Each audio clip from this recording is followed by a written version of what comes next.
All right, and we're back for another episode review. Hello, sports fans.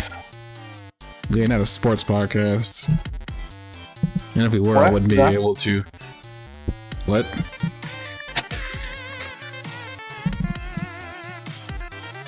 Hello?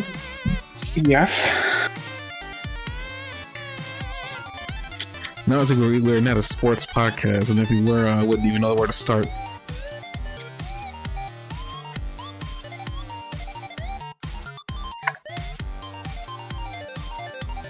Are you not hearing me? I hear you. You don't want me to talk about sports. I hear it. You've put down a clear boundary, and I am respecting it. You have shut me down. If you can excuse that, that repeating dialogue, that was me on my phone trying to figure out how loud I was, because Spirit can barely hear me in Discord, and I don't know what the cause of that is. It sounds like I'm fine through Twitch.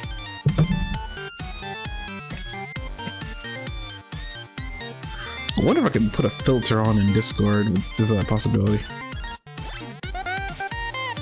Well, we're here to review Mighty Number 9. Not Mighty Number Cheese. Mighty 9. Or the Mighty No. Nine. They haven't even been called the Mighty 9 yet, have they? No, they've called Where themselves. you are. I don't know. I don't remember by this point if they have or not. Maybe. I mean, where you are in the show, they probably are be called the 9, but not where I'm at right now. They haven't been called the 9 yet. Are you serious?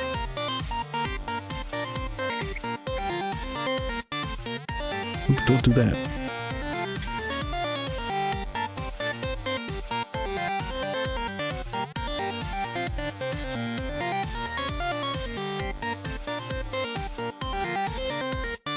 Yay, red bars. What is happening?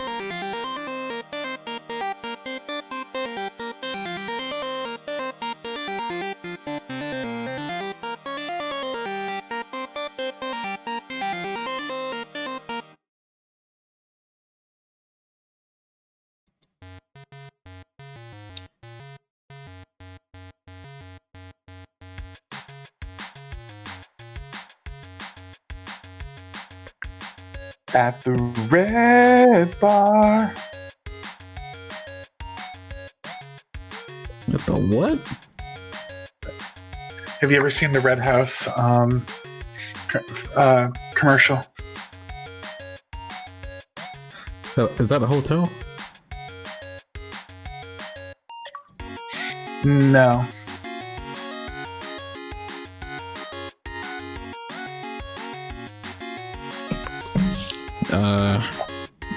Okay, Google. The Red House.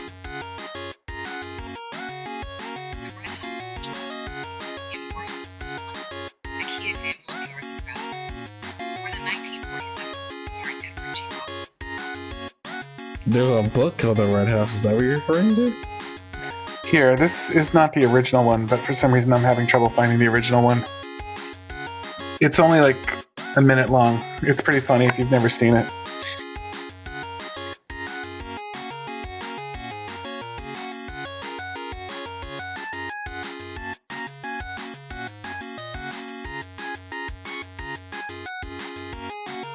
Can't we all just get along? At the Red House Furniture, We can!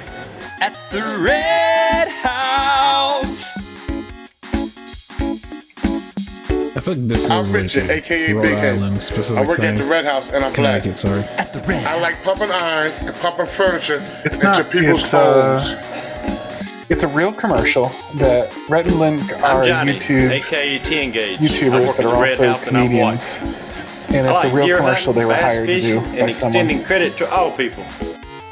I mean, just because it was just, I'm saying it's just a Connecticut specific thing doesn't mean it wasn't a real commercial. It's like, I don't remember seeing this, you know, because this like was something I would have seen as a kid, but I do not remember this kind of a commercial at all. And I don't, Red House Furniture doesn't sound like an actual chain that I remember. Huh. So there's one in North Carolina.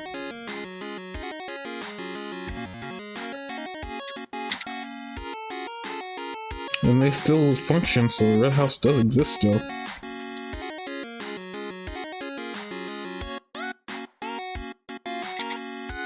Wait, are those two people... Wait, are those two people that you just showed me, Rat McLaughlin and Link Neal? I don't know their last names. But their first names are Red and Link? Yeah. Okay, so I know those two people. I know those two people because I got well, the story behind. Well, I guess we're talking about other stuff. I mean, this is a podcast. We'll get back to the show in a minute, but yeah, I'm aware of Rhett and Link because I there was a huge point. I'm back to watching them as of today, but there was a point where I watched their Good Mythical Morning show for a while, and they do bring up that there are stuff that they did that went on air places that they don't know where it's at right now, or where, you know, or if it's people still have it. They do make mention, and I think I do remember them talking about some furniture store that Rhett could not remember the name of for the life of him, and I didn't realize when I was looking at like North Carolina. I was like, but yeah, that's still just a specific, like, I think that's a specific part of America. I think I'm talking about they were hired to do real life things, and this was one of their avenues that didn't work out, so that's why they moved out to, you know, California. But they had to make what they were trying to do work because, like, they went to college as engineers, but then they had made a blood pact when they were younger that they were going to do something big together. So this is like part of like what they were intending to do, was to go on the TV, and that didn't work out. And that's where Mythical came from. The corporation they both run together.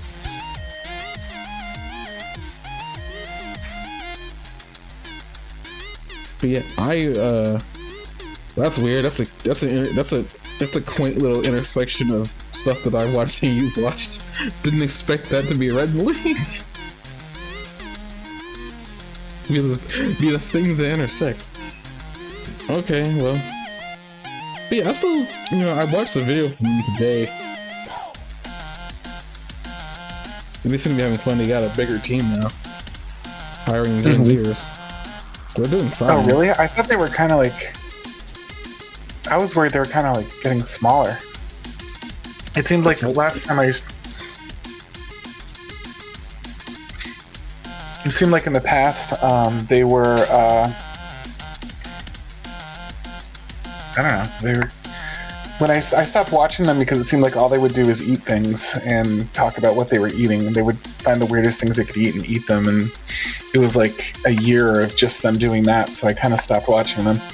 I wasn't really that interested in watching them eat things. I think that's what when they're eating things is really funny sometimes when they... Some of them it was really funny, but like it went on for like a year, and then I was like, all right, I'm kind of tired of it now. Well, I mean, they're gotten bigger. They're doing better. I mean, they made Mythical at some point, and they have a Patreon. But basically, all I want to say is like you're saying you know you weren't the biggest fan of them eating things. Well, guess what? At least Rhett specifically has stated on the podcast that it's now gone because it's been stressing him out so badly. He had to get some heart surgery to take care of an aorta. He's fine now, but as a result, he's realizing that he's had 2 stress scares last year that made him realize that, well, he's in his 40s now, and he's like, you know, he's got to look out for himself. So he's got to keep things up so that way he can do things he wants to do in the future. So he stopped the podcast, but for right now, indefinitely, they're saying indefinitely, but there's probably a good chance he's never going to come back, which is really saddening.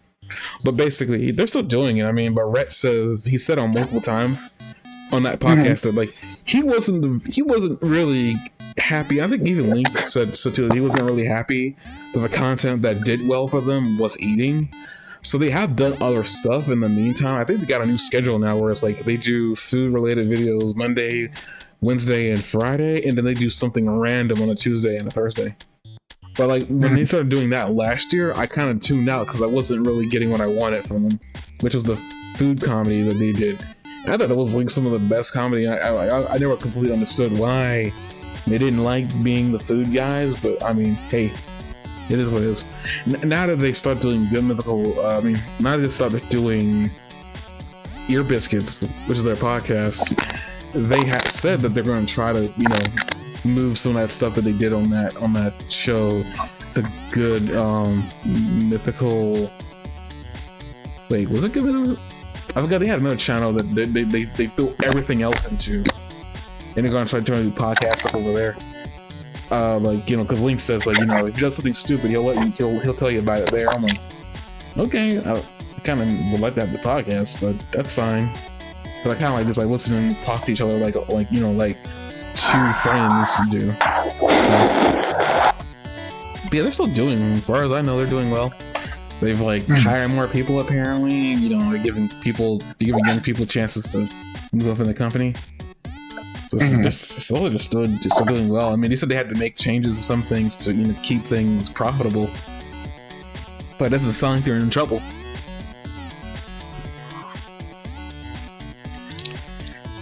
So the shrinking, no, they've gotten. It sounds like they hired more freaking teams. It's kind of like game theory, for crying out loud. That thing has I didn't realize how well of an organized machine game theory was, because I always forget that game theory is the middle child, and then there's 3 other offshoots, maybe 4.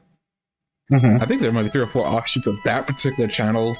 Because Matt Pat, when he was running it, he made an entire organization before he left, and he had made different deposits of people, and each deposit had a lead person in it. So it was film theory, there was style theory, there's the live channel that they play games on and stuff like that. I think there's another channel, and I don't know why I'm trying to grope it as I'm trying to remember, but that's what I'm doing right now. But, I could go and look, but I'm not gonna do that.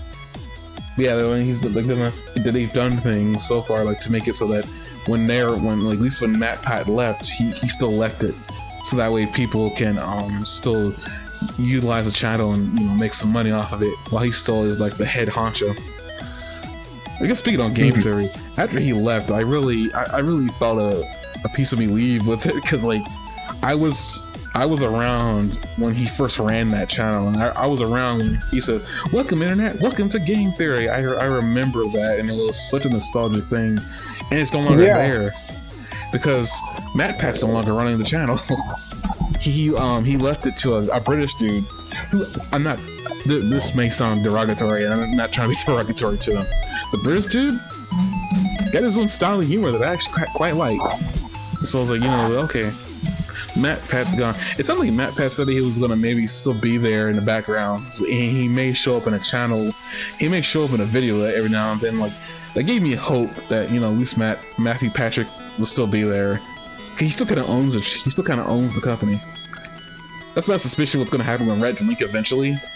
Though it seems like it's a slow boil for them, because Matt left to go be a family man. But then you find out that's not really why he left. There's an article out there that apparently Matt got into politics. So this is former YouTuber out there in politics. And I just sat there laughing so hard. And I don't know if that's indicative of the culture that I live in. But when I saw it, I was like, dear God. And there are people out there on a Reddit, mind you, seriously saying that he should run for president.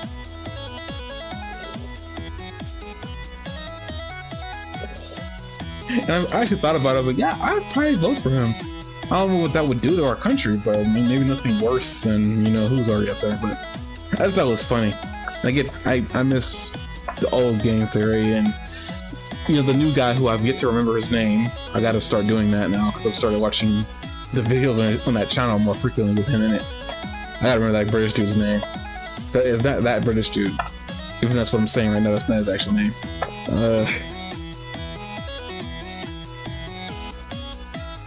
Yeah, that's I guess that's one of my random tangents of the night. Probably lost a few viewers that way, but okay. I guess we'll start off with the episode. Now, really quickly, I needed some earlier, like maybe an hour or so ago, I need to add a couple of characters. I don't think I got them all. Because like I'm on, I didn't add did I not add Aurelia? I thought I did. No, I did not add her. Shoot. Okay, let me do that right now.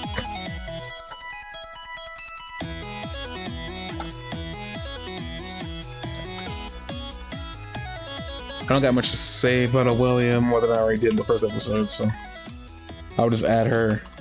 Nope.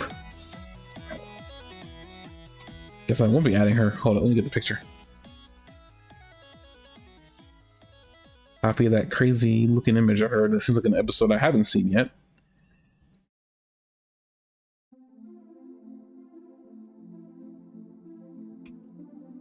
Okay, yep.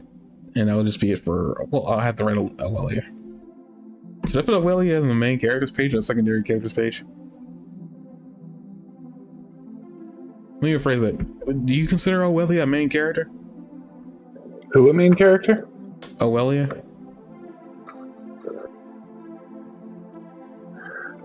Yeah. Okay. No, I consider her a really big secondary character. I will move her then. I would say she's a significant secondary character. What do you think? I don't know. I mean, she hasn't done much yet other than kick Bo's butt, but I mean, hey. It's not saying she won't. She's just like right now she hasn't done much. At least where I'm at in the show now. That's different for you. Oh, she's a big player. I just don't know if there's so many characters in this show. I don't know if I would go that far. I feel like considering she's involved in fights so far and where I'm at right now, she's definitely secondary.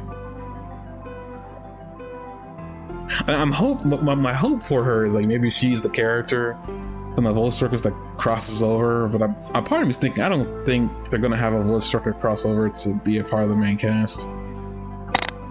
No. That's my thought. I mean, easily could be wrong. I mean, you know better than I do right now.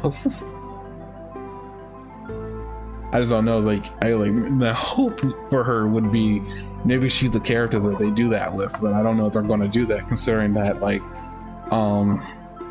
the first episode she shows up, she's very hostile. In this episode 3, she's just as hostile. Like she hasn't shown like a tender moment yet, and I don't know if she's going to have one. That shows more of her character or not. So I'm just basing everything about her that I know, like, off of what I've already seen. Now you're telling me she's got significant importance later, so like, I'm hoping that must mean that she has some moments later that shows more of her character than currently we've seen right now. But from what I'm seeing right now, she's incredibly hostile. I don't know like what they're gonna do about her or that. Or if there's more to her than her hostility that she's shown. She even killed like that one man dude who I thought about adding. But at the same time, I think they called him One-Eyed Bandit, and that's not a good enough name to add him into this list. I think the One-Eyed Bandit? Yeah, I think they called him the One-Eyed Bandit. I don't think they gave him a name. They just gave him a cover. Hold on. Oh no, he's a side character.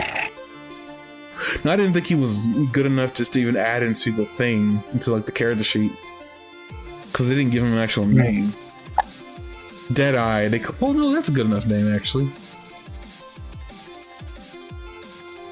Nah, I mean like he doesn't seem like. I'll say this much.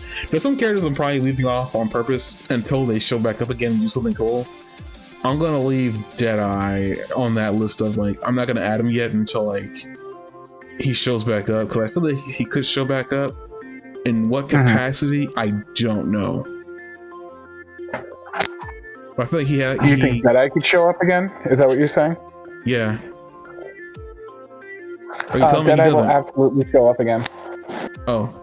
Well, I'll wait till that moment when he shows back up again and see how I feel about him then. But for right now, like, I'm going off the idea that like he hasn't done enough to warrant adding him to the thing. And on top of it, I don't think Deadeye even has a page. I don't think the Wikipedia even has him have a page. I think he's.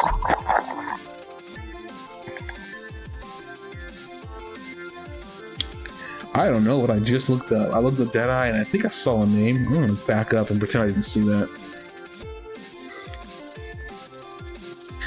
So with that actual accidental thing, I'm guessing Deadeye has an actual name. And I will wait to see that whenever they reveal that. That's really disappointing and interesting at the same time. Disappointing that I found that out way earlier than I probably should have. But cool that he apparently might have an actual name. I see here. So we'll talk about these things in quick succession, really quickly, some ideas. So first major character of the episode. I told you when I was watching on Saturday that I liked Molly Muck. At first I couldn't figure out what his name was because I could barely hear it. At first I thought I was hearing Molly. I was like, is his name Molly or are you talking about some chick named Molly? But no, I had to see on the side that yeah, his name is Molly Muck. He is also a tiefling. This is our second tiefling in the show. Weird that they're going with these types of races. Well, tiefling, if you play D&D, there's only like 6 races you can pick from, and tiefling is one of the cooler ones, so it makes sense that they would have another tiefling. Especially given that they used other races already quite a bit with the other version of, you know, with the. It looks like they're trying to avoid some of the races that they already used for Vox Machina.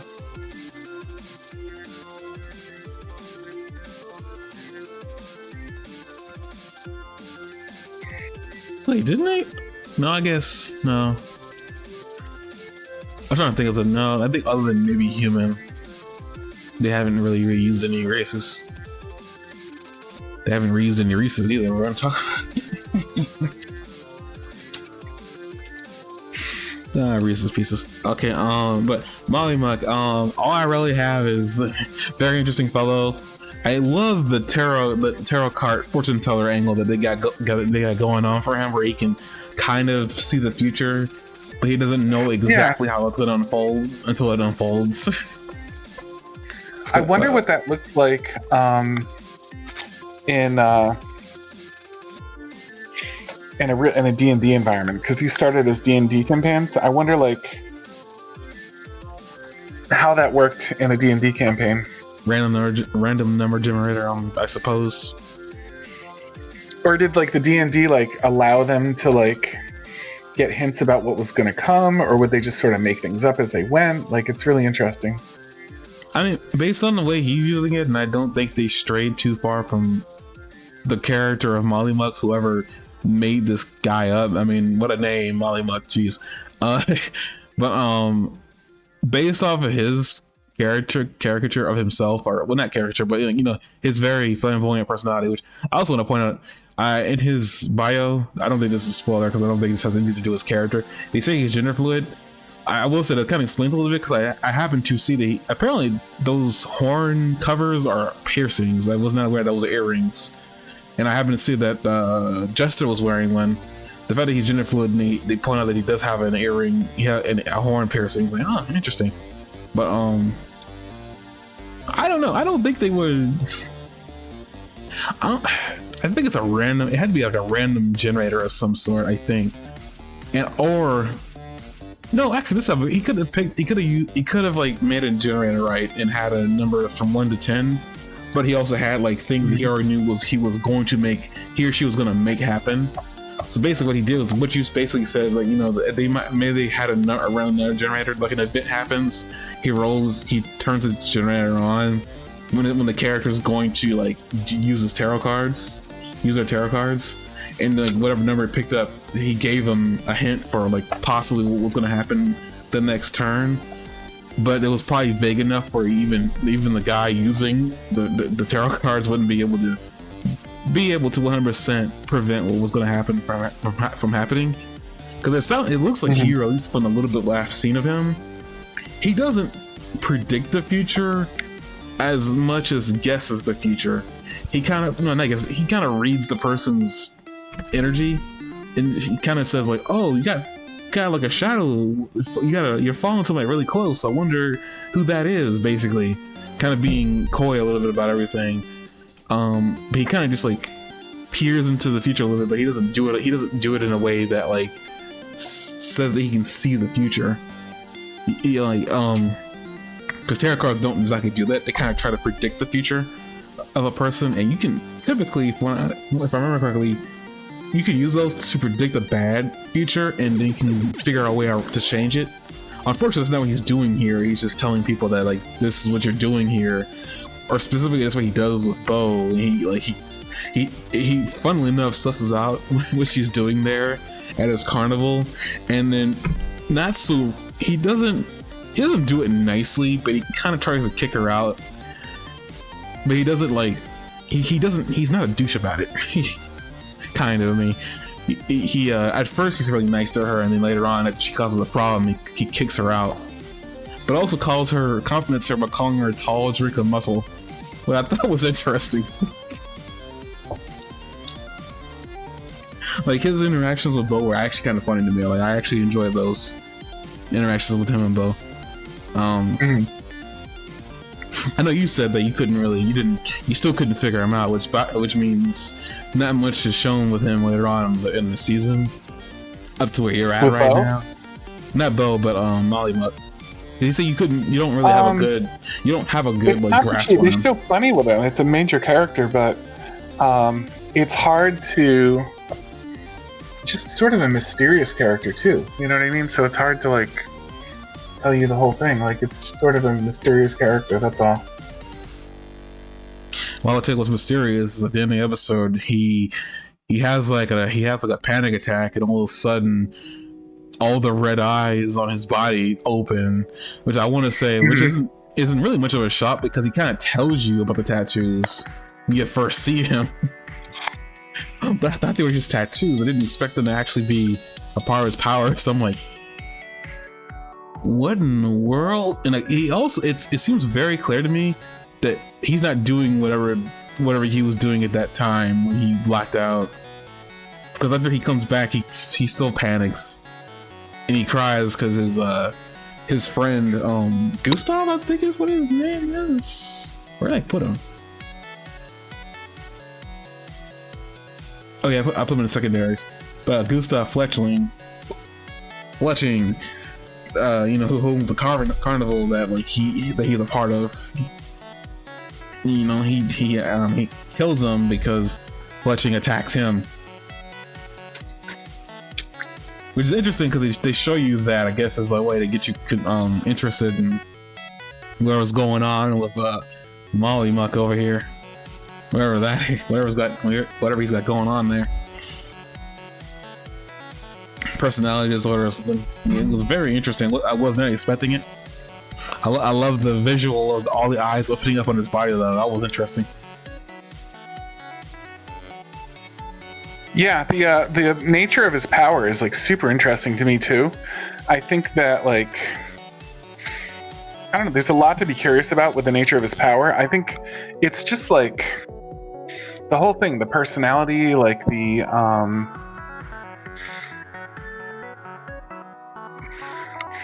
unusual powers, the interesting history, the fact that he seems to be hiding his history from the people in that like carnival environment. He seems like the people that he's talking to in that carnival like don't seem to know about his powers, in my opinion. Do you get that vibe that like they didn't know? I mean, I guess. I mean, all he's really done with them is he helped a halfling couple, you know, get back together, but that wasn't a power thing. That was just him being a couples therapist. And then all he really does that's otherworldly is tarot cards, but that isn't really otherworldly. He's a part of a carnival act, so he have a trick or two that he used for the show. So I guess you don't know much about what he can do.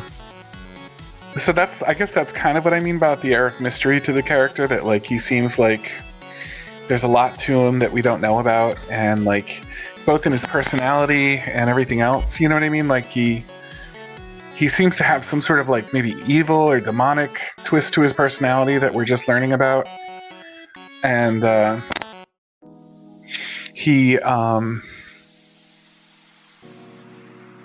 I don't know like how to put it.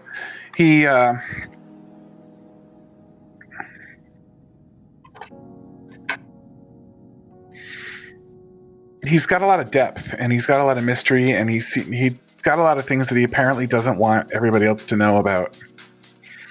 And I find that really like intriguing. Do you know what I mean? But I also find it to sort of disable my ability to fully understand the character. But I think like not understanding the character is kind of part of the point. You know what I mean?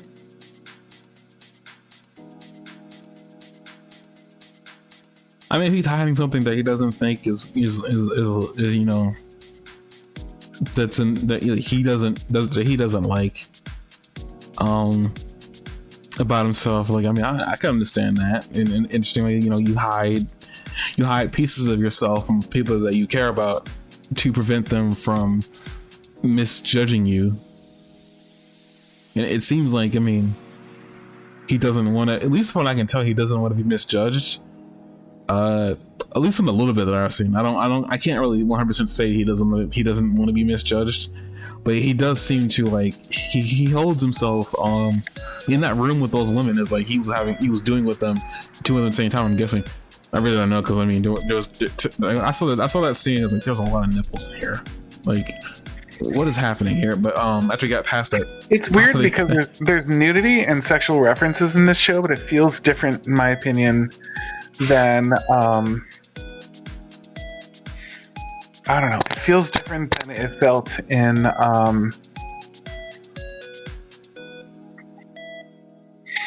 Vox Machina. Like it's not lewd. It's just sort of there. You know what I mean? Like the character's like, yeah, that's just me. I'm bisexual. Here I am in a threesome. But like the focus isn't really the threesome. The focus is like the conversation we're having, and the threesome is just sort of an interesting setting for the conversation that we're in the middle of having right now.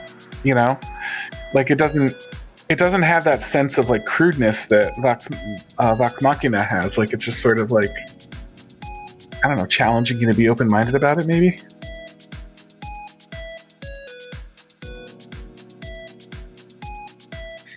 I'm not really going. I mean, like, it wasn't like it was disturbing, or it was just like I was shocked. I was like, this is the first instance of a female nipple in this show. I don't know how often they're going to do this. I mean, it wasn't like they showed more than that. It was just like, huh. But I took that as it was a part of his character. Of like, if he was bisexual, which I wasn't. Though I read on the freaking wiki that they said he's gender fluid. So I don't know. He could be bisexual and be gender fluid, which is interesting. But because he says he answers to the pronouns he, him, and them, and then he also says any. It didn't also says /any, so it almost seems like you can say she and he'll still respond. But regardless, that's not really the point. I'm just saying that like I'm using the fact that he was in bed with women and we saw that, and the woman didn't seem to mind that they're sharing the same dude. Tells me like, okay, he's very actually flamboyant. It seems not the word flamboyant, but he's very loose. I guess he's very loose. He doesn't care about like he may choose somebody if he ever does want to settle down, but right now that's not his prerogative.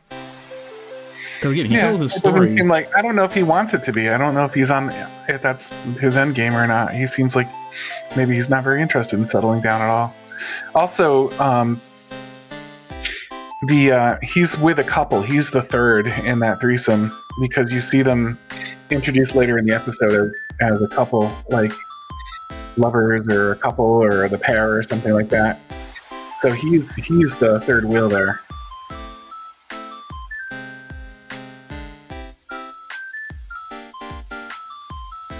I don't remember seeing a lesbian couple introduced in the show. I must have missed it. Oh, there's all sorts of shit going on. Lesbian couple is definitely on that list. Maybe not yet. Maybe I'm thinking later in the series or something. But there's lots going on. Well, but basically, I was like, I mean, I'm not saying he's going to. So I'm just saying that I think if he ever decides, so that he might choose somebody. But right now, I mean, if he is a third wheel in that, which is really interesting that he would allow himself to be a third wheel, but whatever. I think it's about, like, for people like that, I don't think it's about being a third wheel. I think he's just doing his thing. I don't think it's that deep for him. There's a joke about the death of something, but I'm gonna leave it. I get it, but no, I don't think it's that deep for him. I don't think it means that much. I don't think he approaches it with the seriousness of a couple. I think he's like, oh, this is fun. You know, and I don't think that's the extent of it. So, like, I had a thought, trying to grasp it. Don't know why I'm making this hand motion that no one can see. Huh? You said you're trying to grasp it. Oh, shut up. There's a thought in the air. It's floating away from me right now. I think like the whole idea of him using, I just took the whole idea of seeing him in the bed with two other women. It was just mostly of, you know, it was like one of those things where he's a very loose character. He doesn't seem to really care. He's very fun. You know, he'll do whatever, whenever.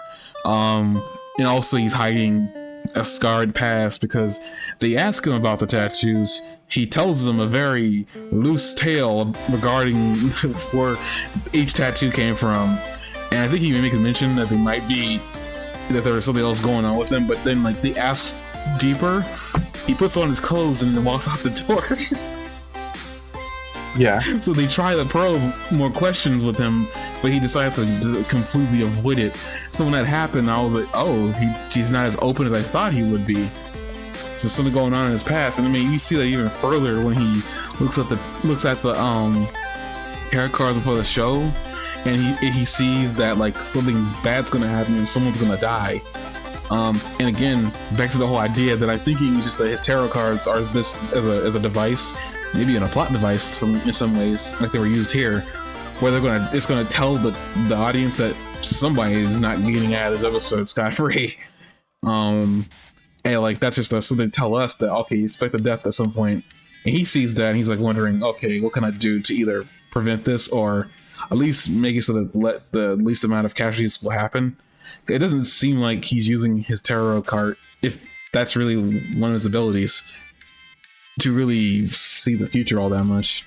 He just kind of does it to see what's going to happen next. Mm-hmm. Like, it seems like he doesn't care about, like, he wants to go with the flow, and, you know, he's in the now. But then the tarot card is the complete opposite, where instead of being in the now, he's thinking about the future. He does this periodically. He does this with Bo. He does this with Gustav. I mean, he does it by himself. It's like he does this periodically, that he consults his cards. Even though he's a character that wants to live in the here and now, you know, he...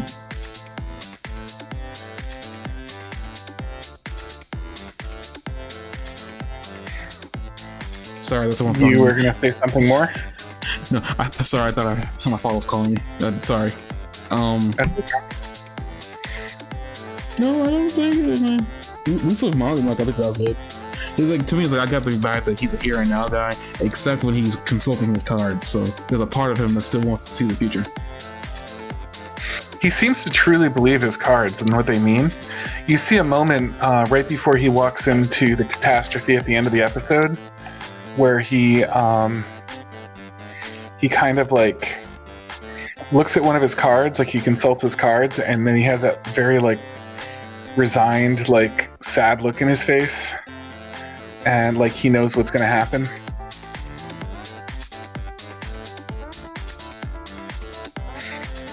Did you notice that? No, I mean, I did. I talked about that earlier. What? I mentioned that earlier.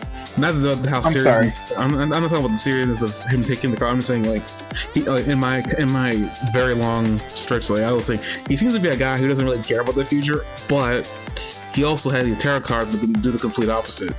basically they don't look in the here and now, they look into the future. And he does this multiple times throughout the entirety of the show. Like, it seems like he doesn't care about the future all that much. Because Gustav, he brings up, what's that quote he tells Gustav? Where is it? When he's talking about the tattoos, you mean? No, not the tattoos. He's talking specifically to Gustav, the guy that, you know, let him into the carnival. It was about Gustav was concerned about, like, the carnival filling every last seat, but it didn't seem like Molly Mook was all that concerned. It just gave off of like you know, the way he told him, it was like don't worry about her or something like that. He said, hold on, let me find the quote. I'm on this page right now. I just want to get the quote because we put the quote out here.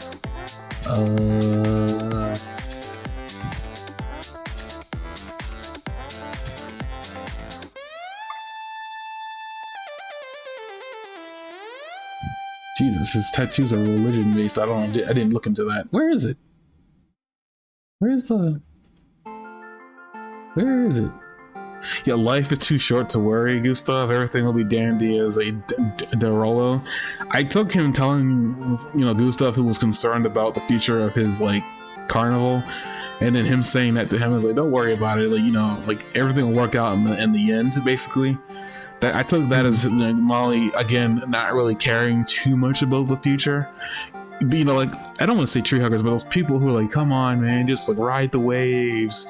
Basically, you know, they're not all that concerned. Like, life is a journey. You know, the destination doesn't matter. Like, I took that as Molly's, like, you know, don't worry about it. Things will work out.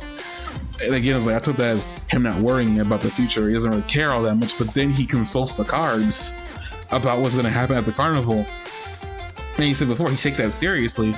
But it's like, I don't know why a guy who doesn't seem all that concerned with the daily, you know, with the how things pan out, he doesn't seem all that concerned. I'm not saying he doesn't care, but I'm saying it doesn't seem like it's something that concerns him all that much. Then for him to consult cards that look at the future, it tells me a different story. You know, it's like something's off because like a guy who doesn't seem that concerned about the future is using future fortune telling tools. Like what's the deal with that? Like, fortune telling is usually used as like as something to be able to see the future and see if he can't like derail it. Not only does he use this card to tell the future, it doesn't seem like he tries to derail it. He kind of just like sits there and is like, oh, so this is gonna happen. So not only does he take it seriously, he kind of takes it as like, this is the status quo, I can't change it. Mm-hmm. Like, type of thing. Like he seemed resigned to what the cards are telling him versus like, I gotta save this guy who means a lot to me, basically. Apparently, it's also something in the notes about him. Apparently, he was bisexual, and then he changed it. I didn't really read into it further to see why they did, but the more you know, or didn't need to know. He seems 100% bisexual to me. I feel like 90% of the characters in the show are like some form of bisexual or whatever. Oh no, I don't really want to, you know, like predetermine somebody's sexuality. Bisexual, right? But I mean, like him specifically. I mean, you could. I'm sorry. Jester. Jester seems. I didn't mean Molly. I meant Jester. Seems bisexual.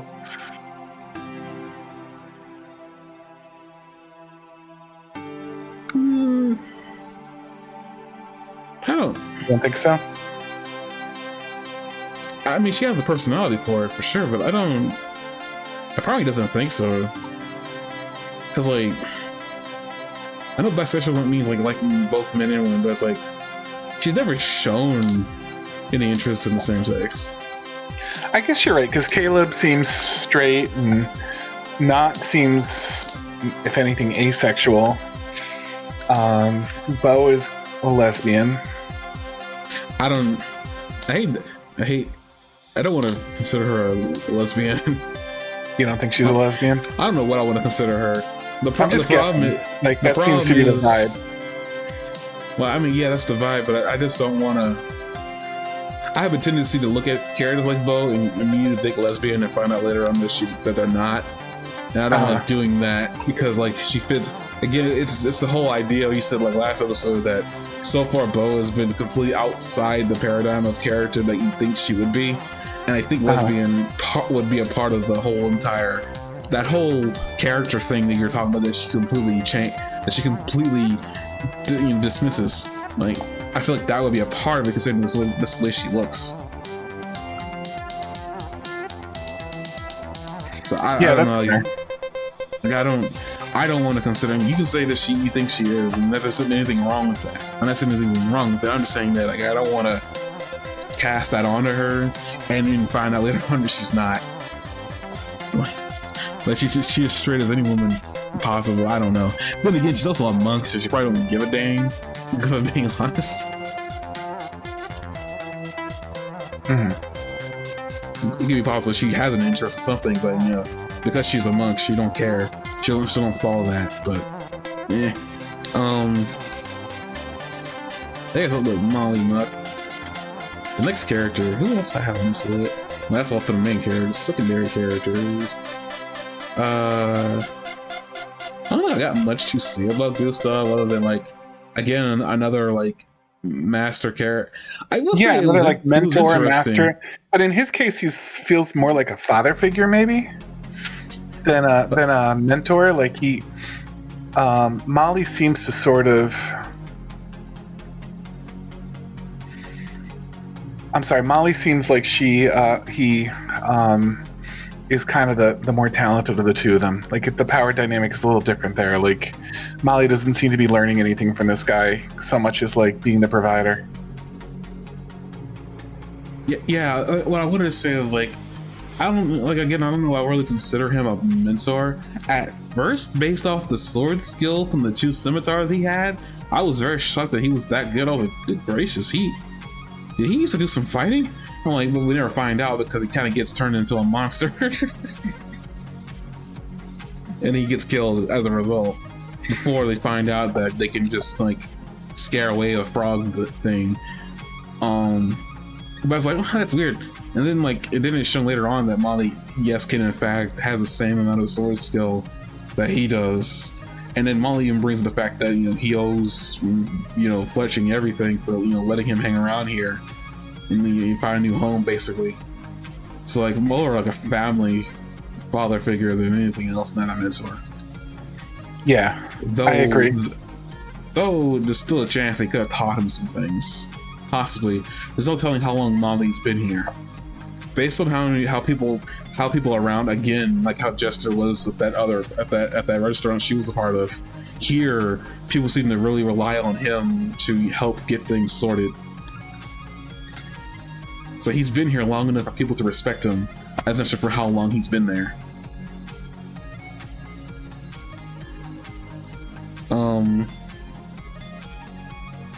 I don't know. He gets really killed quickly, but it's also based off the way he looks. He seems like he might be kind of old, so maybe they just want like an older figure, kind of an older elf. I think that's what he is. He might be something else. I don't really know. He has a pointy ears that I just noticed. You're not talking about Molly. Who you're talking about? His mentor, Gustav. Yeah, Gustav. Yeah. I never really thought about it. It's definitely possible.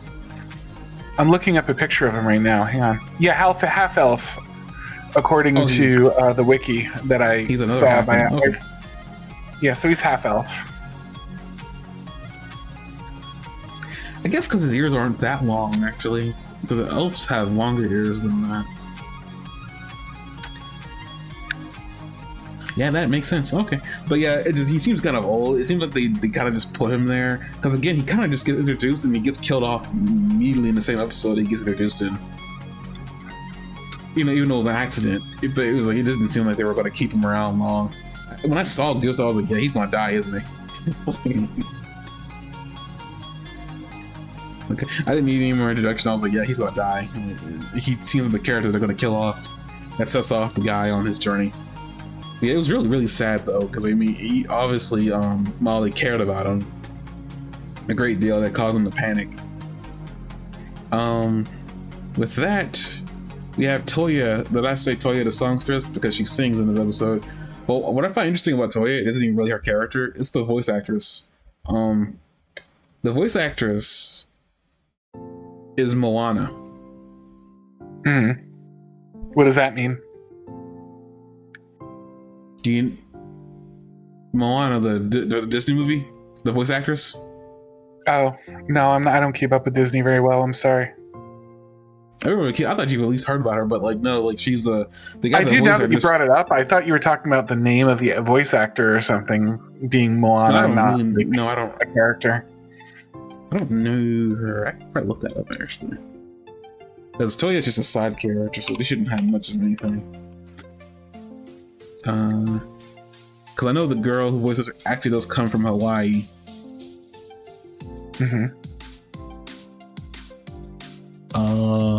That's an interesting little piece of trivia. Their voice acting in this is like so overkill good. They really didn't hold back on getting some of the best voice actors. I'm just concerned of the freaking budget that they can pay these people. I can't pronounce her name. I really can't pronounce her name. I'll put it in Discord for you to have a look. But okay, I can try.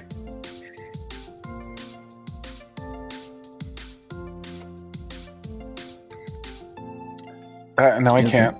Okay. I saw that and I couldn't pronounce her name. I'm not gonna butcher that.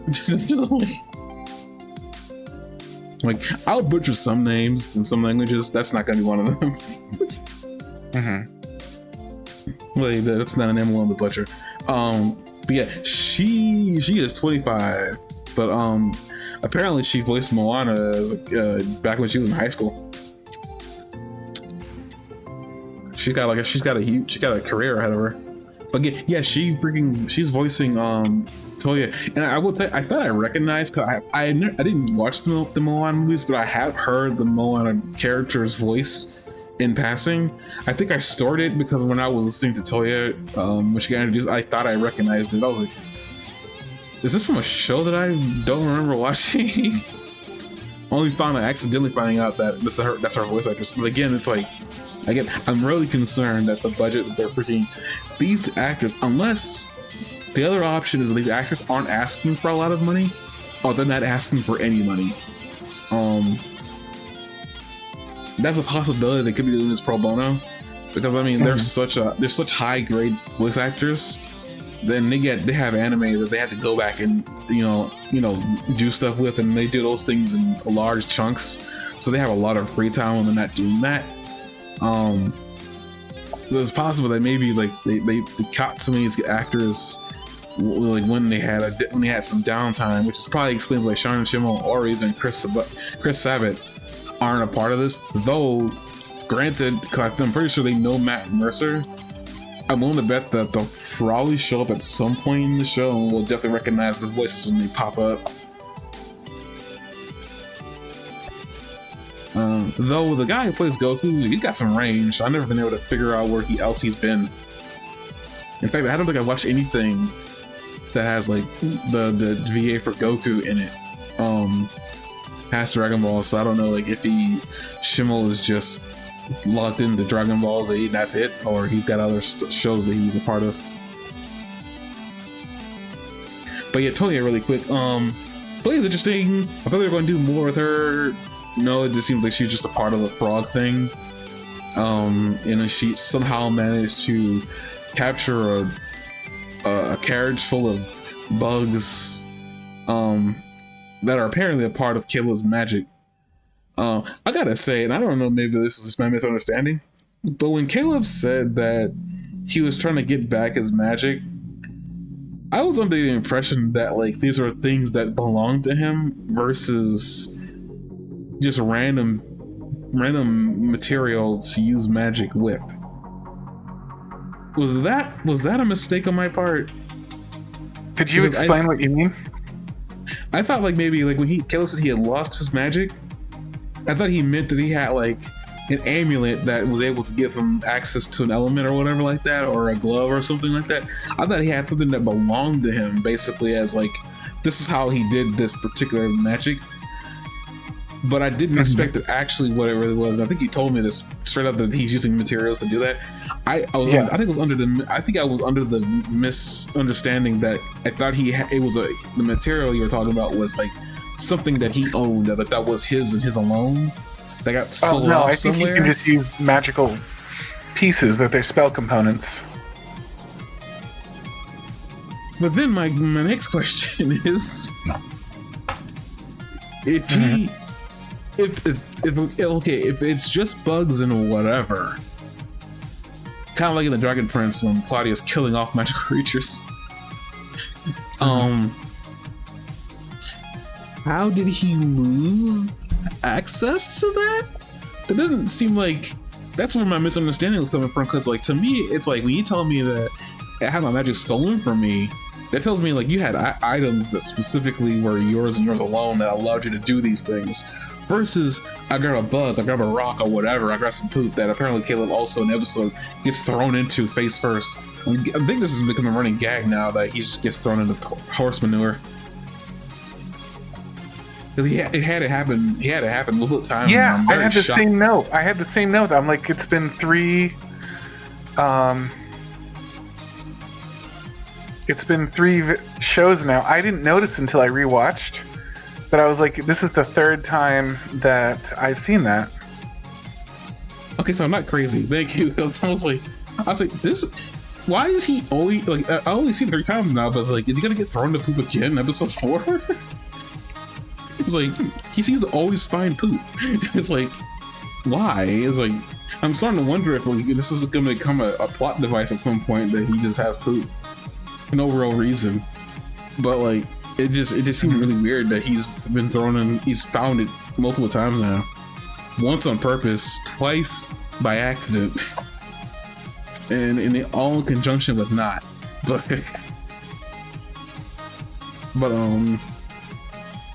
yeah, that's what I was under the impression that Caleb, obviously I'm wrong because I mean this episode proved it, but I just found it strange. Like, okay, so like, what's the real reason why he doesn't have access to his magic? Because it can't be magic components, because like they're everywhere, like they're outside in the wild. I get the bugs are rare, but it's not like that's the only thing he has access to, right? I don't know. It just seems kind of weird. I mean, I guess they're going to explain that later, I hope. It just seems like that wasn't thought, that at least to me, that wasn't thought out all the way. It just seems really weird to me. Like, why not? Why do you feel that about it? Something just seems off, because like if he is just using magic components, those bugs are out there in the wild. I mean, so we know this because like the bog or whatever that frog comes from, that's where they nest, and that's where they get, and that's where they feed, like where they live. So those bugs that he likes to eat must be native to where it lives. Yeah. To me, it's like, okay, Caleb says he's lost his magic. That's why I thought it was a special piece of equipment versus just random bugs or whatever that exist out in the wild. This stuff exists out in the wild. Why can't Caleb go out of his way, grab some of this stuff, and use it that way? It doesn't seem like he's incapable of finding this stuff. I mean, like he almost grabbed the bugs from the thing the first time, like when not pretended to lose a leg, which was comedic gold, by the way. But yeah, it was. Like where he almost like he could go in there, but the only reason he didn't do it is because he was like caught by the Volt Strucker. I'm just saying that it just doesn't, to me, it doesn't make a lot of sense to me right now of like, what's the big deal? Like, he can go out there and grab the stuff out in the wild himself. Why does he need help? Like the bugs, I understand, because the bugs must be just in a different spot in the world. I can understand that because you've seen them in jars. So that makes sense, at least in that regard. Those bugs specifically don't exist everywhere. But it's like, it seems like he can grab magic from anywhere, right? Like, if it's just components, like he can grab magic from anywhere. What's stopping him from doing that? It doesn't make any sense. It's like I know the answer, and you're gonna find out the answer to that question next episode. Oh, they actually addressed this? Yes, they do. That's funny. Yeah, they tell you exactly why that all of that is going on, and then they tell you next episode. So my question for you then, without spoiling it, is: do you find the answer satisfactory? Oh yeah, it's, Okay. It's very, very cogent to the plot, and that's what I make sure. it's a nice little revelation, and it's fun to learn about it. I'm guessing this is where you were confused at first about his magic abilities before. No, You were- I wasn't. I Oh. wasn't confused at all because I'm very, very familiar with role playing and how systems like this work. So I was kind of nodding along because like this is very typical of role playing systems, and I kind of grew up with role playing systems. So all of this was very, very familiar to me. I knew exactly how this kind of thing works, and wasn't surprised at all as this unfurled. I can understand in the role playing environment, you have to roll to get stuff, but like to me, like this is a show. He's got a world. But it's not just in a show. Like spell components and the way the spell components work in this episode are also like consistent with how it appears in books, for example, and like other fantasy elements. Even certain video games, like the one that I'm gonna do a let's play on now that I'm done with Hero of the Kingdom. Arafel has spell components, and the Super Nintendo game Secret of Evermore is another example of a fantasy genre game, although it's a little bit sci-fi for that one too, that has spell components. Like needing to go out and hunt for spell components and use them to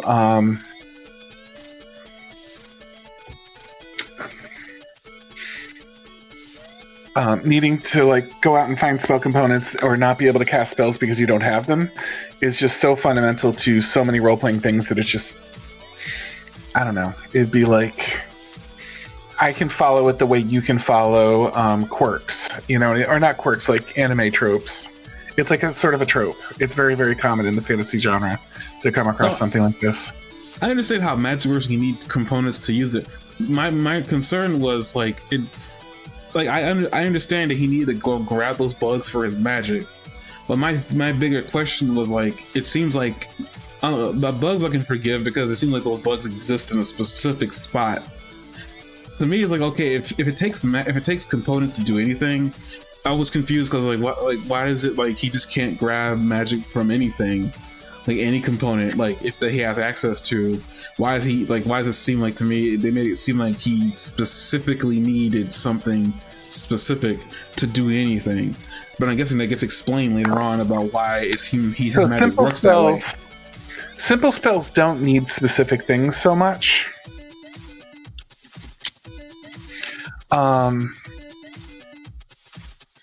Simple spells like don't need a lot of can use a lot of things, like something that has magic in it of any type. But the more powerful and complex the spell, the more specific and rare, sometimes rare, the components you need would have to be. So I guess it's kind of like a witch's thing. Not really a witch's thing, but kind of like a witch's thing. How witches like put things into a pot and make a brew, whatever, like that. Kind of like that, where they needed certain things to gain certain effects. I know witch's thing is a really bad example, but the best I can come up with for this exact moment where I know that they do this kind of thing where they take certain things and put it into a pot. And this is potion, alchemy, whatever like that, but it's kind of the same thing, kind of. Less likely, but kind of. But like they take something specific that it has magic and they put it in their thing. Like they don't just throw anything into there. They need specific things to make certain potions. If they needed, they want to make a potion of fire, whatever like that, they needed to put certain things into their pot and stir it together to make the potion for effect. I'll wait till the next episode. I don't think my question is coming through clearly of what I'm trying to ask. Can you try it one more time, because I do really want to answer your question. I'm just not sure. I don't think I'm asking it correctly, because all I'm really asking is like, I get that he needs spell components. Like I get that, you know, and you gather that stuff. My question was like, why does it seem like, how can I word? Why, like with the bugs? Why did he specifically need those bugs? Because it seems like to me like he could use any bug or any beetle to do anything. Because if it's all a spell component. The answer is he has a very specific spell he wants to cast of great import. And I can also tell you that I do not know what that spell is or a lot about it yet, because I have not discovered what that is yet, like even having watched ahead. But there's some sort of great spell that he's saving up these components to be able to cast that's very important to him. And I do not know what it is.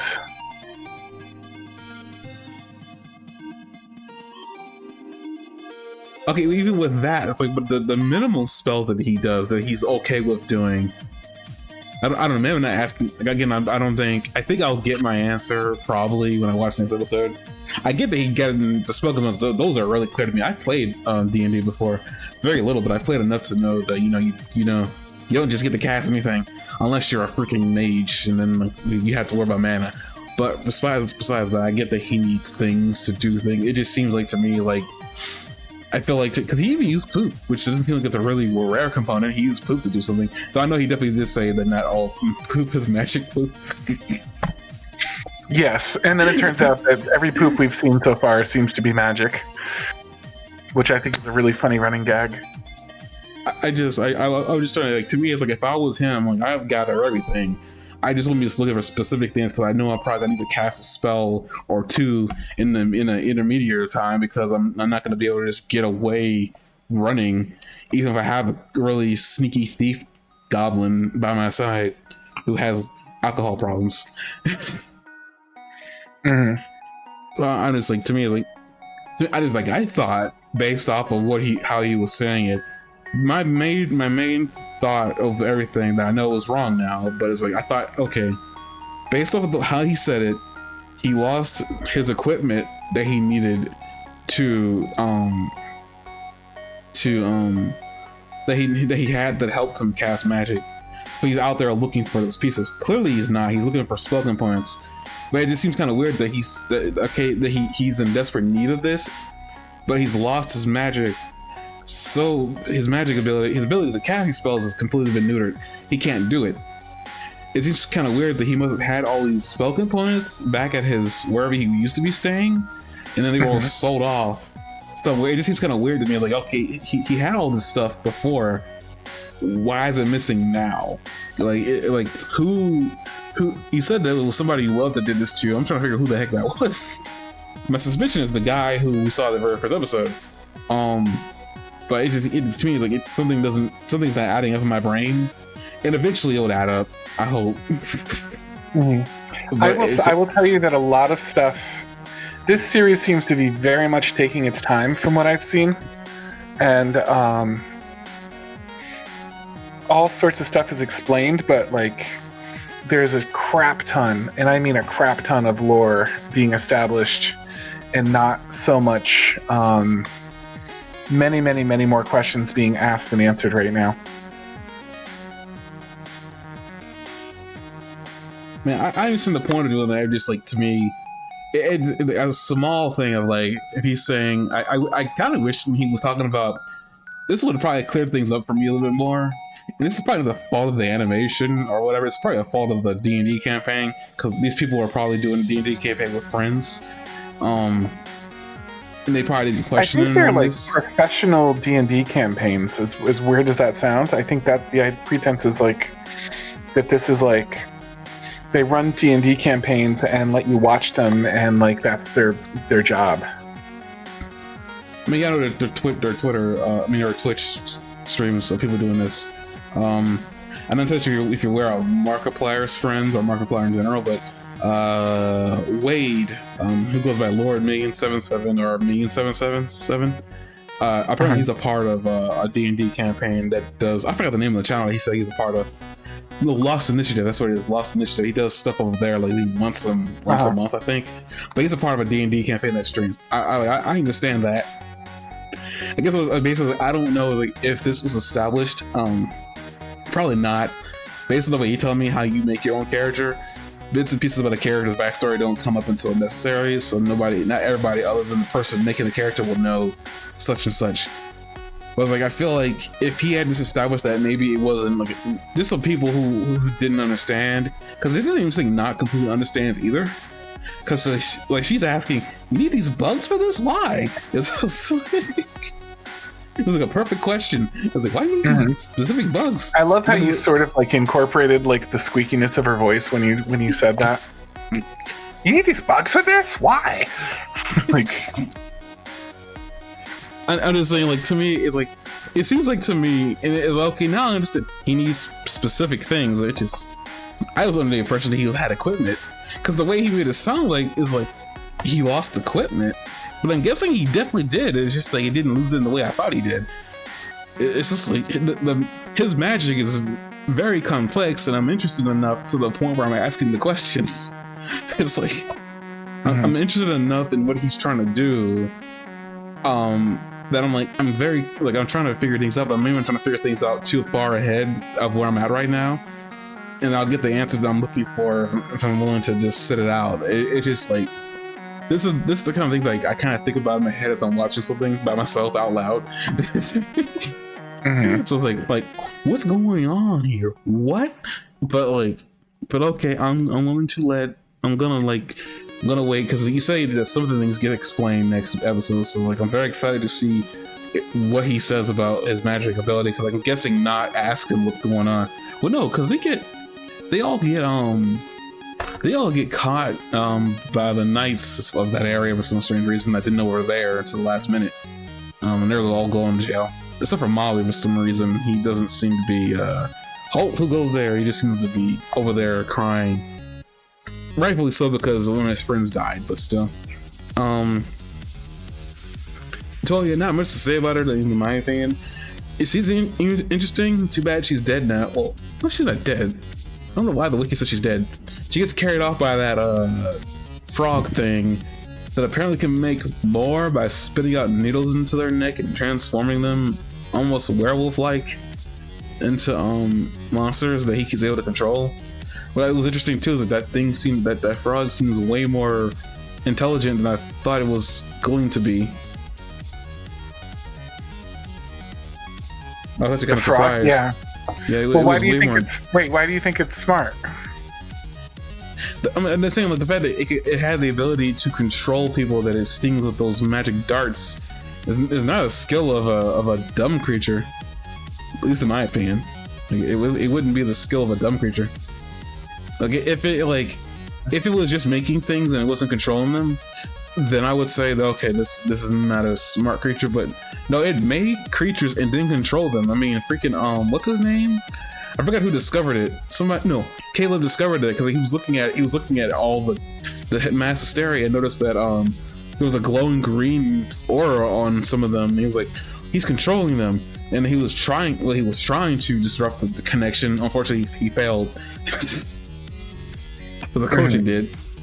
But like, he tried disrupting it and he couldn't, and then something happens, and I forgot what actually happens to disrupt it. But like, the creature's controlling these creatures. It's doing it on purpose. It's making more of itself on purpose. When Toya loses control over it. So to me, it's like it was intelligent enough. Like, I wouldn't say it was like, hi, my name is Paul intelligent, but no, it was intelligent enough that it was capable of mind control. To me, that's typically not a skill of a dumb thing. It's typically the skill of a really intelligent thing.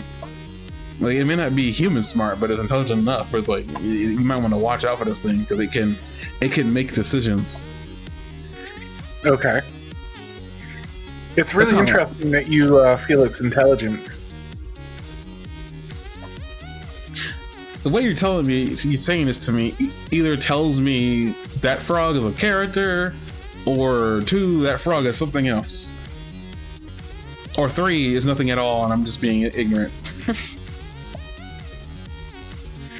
I'm just saying I think it's very interesting, that's all. This has nothing to do with Froppy. By the way, I'm just gonna say this has nothing to do with Froppy. No, I didn't say that. You said that in your tone. It has nothing to do with Froppy ever. Don't worry. But that frog was an interesting creature. Again, they do some really like, how many creatures have they shown? Actually, this might be the first original monster they've shown. I think there was the horse last episode. Actually, now I think about it, I don't think I've seen. I don't think they've shown a creature. Oh, up until this point, right? Like they haven't shown like a random, just out of the ordinary monster or whatever like that. Like this frog thing's the first time.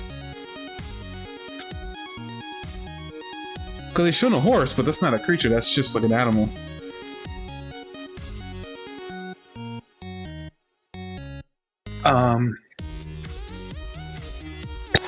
The horse? Tell me, the horse, you mean the one that Bo's so pissed off about?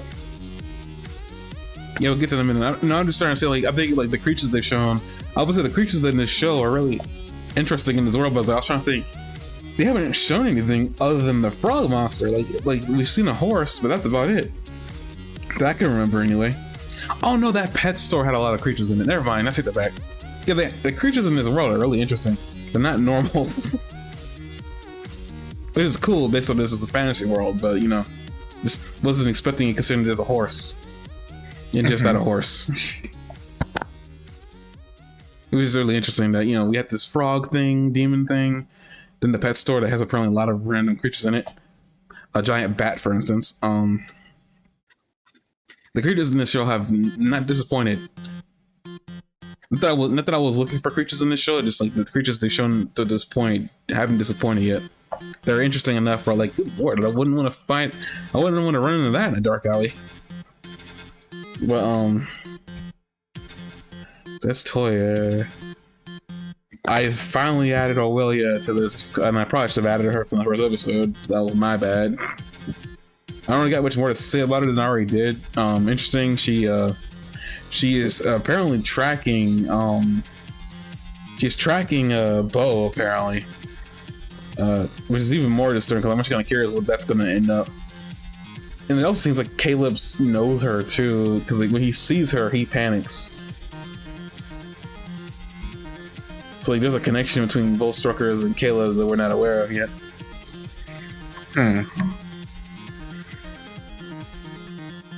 What do you think that connection is? The obvious connection, I'm guessing the guy who took his power away, and it might be his father, is that old man who has the Dominus thing, the beacon back at the because the Volsurgers took the beacon from the Night Owls anyway. My honest prediction is that I think Kayla must be some estranged child of his, I'm guessing. As for like what happened, I don't know. That's just my guess. But like he saw her and immediately panicked, so I was like, he's seen her at some point before he's seen her out in the wild. And it also seems like he's specifically afraid of her, specifically her, because he really does panic when he sees her.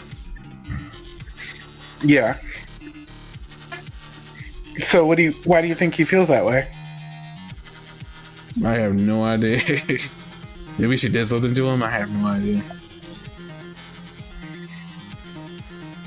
I mean, it does seem personal. I couldn't really give you. It really shakes him like hard. Like he's not even able to finish the mission that they're doing because he was so worried. I mean, I couldn't tell you why. It just like he really, when he saw her specifically, he really did panic. So like I don't know if it has something to do with her specifically, or it has something to do with the fact that what she is.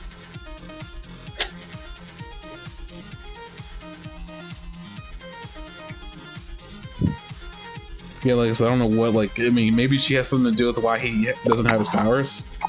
She seems skilled enough, but I'm really hanging that on what's his name, Trevor? Hold up.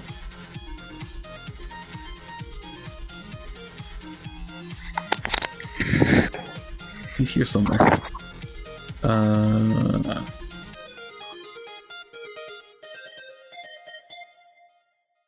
Trent. I don't want to call him Trevor.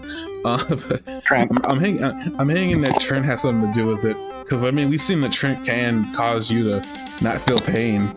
That's a very simple thing from the way he was able to when he was doing it. To me, it's like I feel like maybe he's the reason why he doesn't have his powers. And also, like, he doesn't have to be his father. He could just be like an uncle or something like that. You know, an uncle that he cared about deeply that betrays him, because it doesn't seem like Trent cares about loyalty all that much. I mean, he literally goes up to the king wondering what he wants, and then goes behind the king's back with the beacon later on. So he doesn't seem that loyal. That's what his Voltstruck, I couldn't tell you. Like, I mean, he really Trent created the Voltstruckers.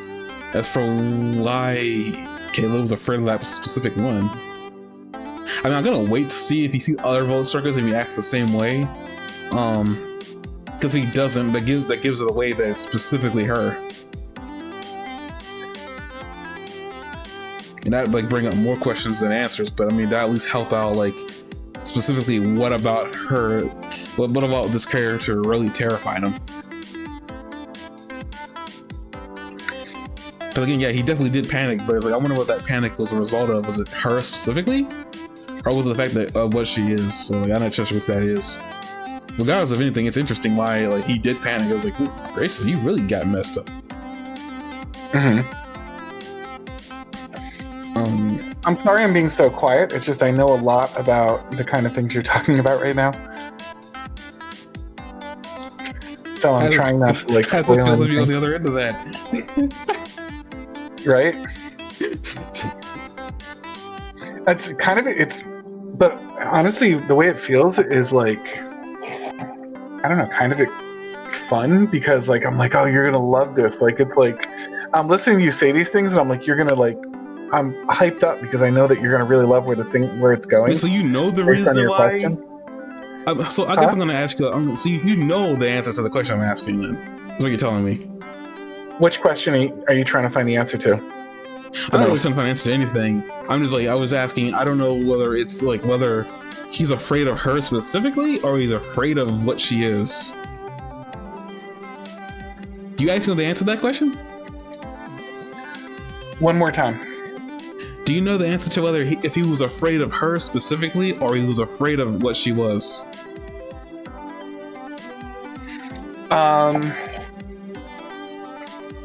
Oh, that's an interesting question. I'm sorry. Is there like, I guess a better question, like, is there a point in the future where he runs up against her again and he panics and he flakes? Or is there a situation later on where he runs up against another Voltstrucker and he does the exact same thing? Where he just panics? I'm not going to answer that question. I'm sorry. It'll give away. There's no way to answer that question. I'm guessing I'm asking you to spoil something, but I'm just trying to figure out. The problem is that the answer to that question, it's not a like animal, vegetable, or mineral game kind of question. Like what you're asking. So what I'm getting from that is it sounds like it's more. So you're saying it's more than just about who she is to him or what he is to her. It's something else entirely, and it just seems to be camouflaged by what I'm thinking about right now. Like what I'm thinking about isn't the full story. Is basically what I'm asking. You can answer back. Well, you can. What are you thinking about? Is not the full story. No, what I just told you isn't the full story of what I'm thinking about. Like what isn't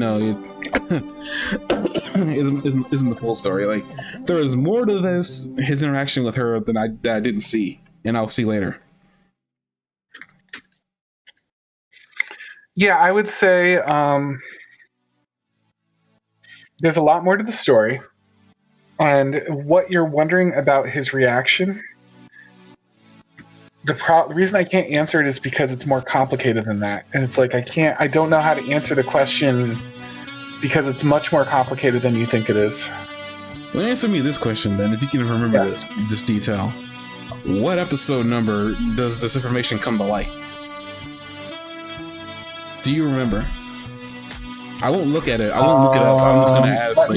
Let me check. Hang on. I mean, I won't look it up. I just want to like, what number should I be on Like the how long lookout do you have to for? wait? Like what? Yeah, what should I like be looking on the lookout for when this comes out? I'm What looking. Give me number? While he's doing that and trying to be as spoil friendly as possible. episode 5. That's soon. What the heck? That's actually literally Episode 5 is when you learn about him throughout the entire series, but episode 5 is when you can hope to have like a very like clear beginning to the answers that you're looking for. Episode 5, and then it's going to continue throughout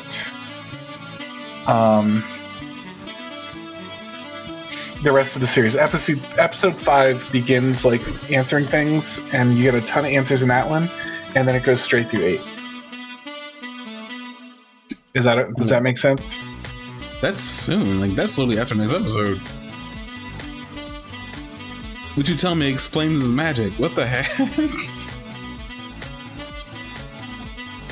Okay. Sorry, what? No, that's soon. That's like that's after next episode. And I said after next episode, you told me explains the aspect of this match that I have a question about. I'm like, that seems interesting that we go through that much. Next episode is episode 4. Like in episode 4, you're not going to find it. No, I'm saying that I had a question about his magic and how it was working. I didn't completely understand. You told me that episode 4 was going to be the episode that he was going to explain that bit. Mm-hmm. So I'm just saying that like episode 4, and then you said episode 5 is going to go into his interaction, his backstory. I'm like, Yeah, episode 4, you're not really you're not gonna learn much about Caleb. Episode 5, you're gonna learn a whole lot about Caleb, and then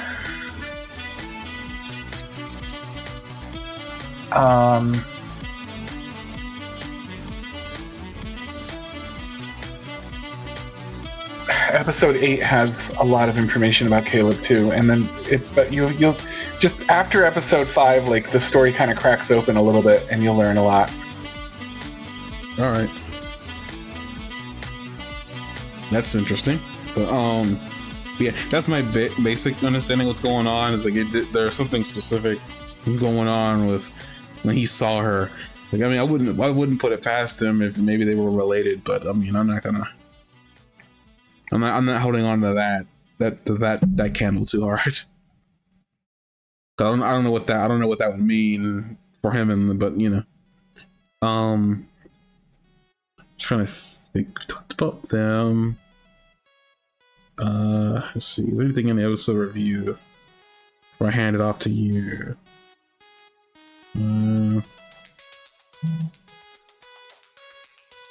The carnival was interesting for sure. I'm not gonna lie about that. It didn't hang around too long, but I mean, I think it was probably the point of it. It wasn't really about the carnival. It was about asking another character.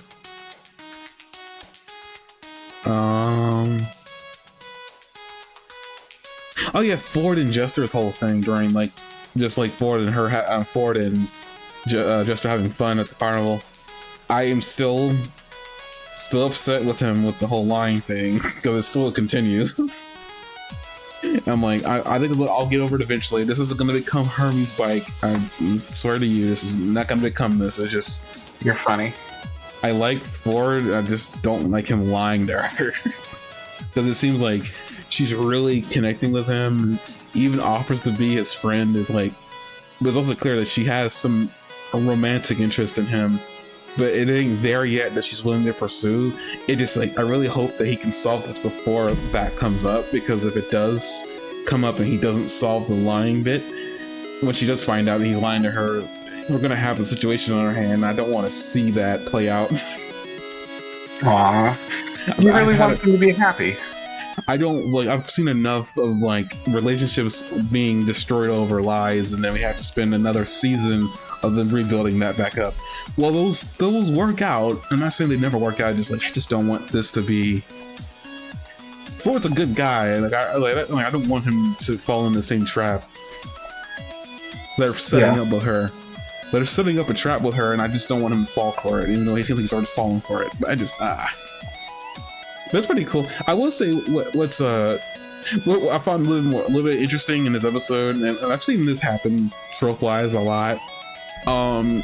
for some really random reason, I never thought about it too much, but here I thought about it a lot. It's like when they had Ford looking at the mirrors, and then he shows up in one of the mirrors and he's a female version. They had that drawing on deck, which means I'm pretty sure Ford must have went through some change in gender. Maybe they intended Ford to be a girl, but they decided not to. Is my assumption behind the whole, we see him as a woman in that mirror. And then Jester's a dude, like a really muscular dude that fits her personality, funnily enough. But again, I want a mirror room like that. Badly.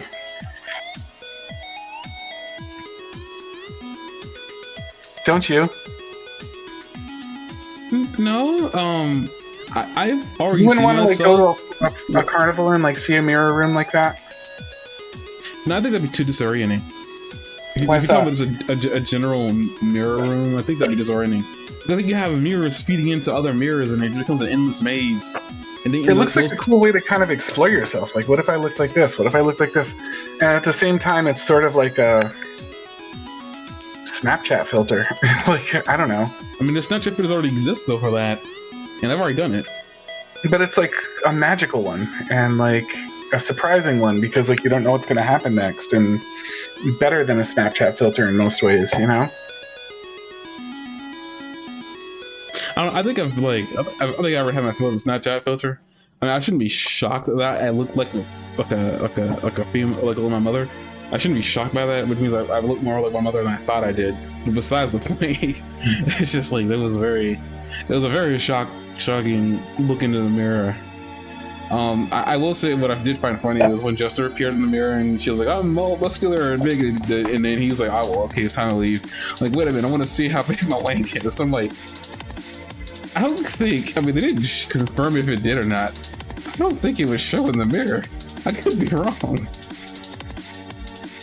I don't think we saw it. I think we could have waited before she even took the pants off. I would just kind of, I was like, wow, they really decided to have Jester say that out loud. Okay.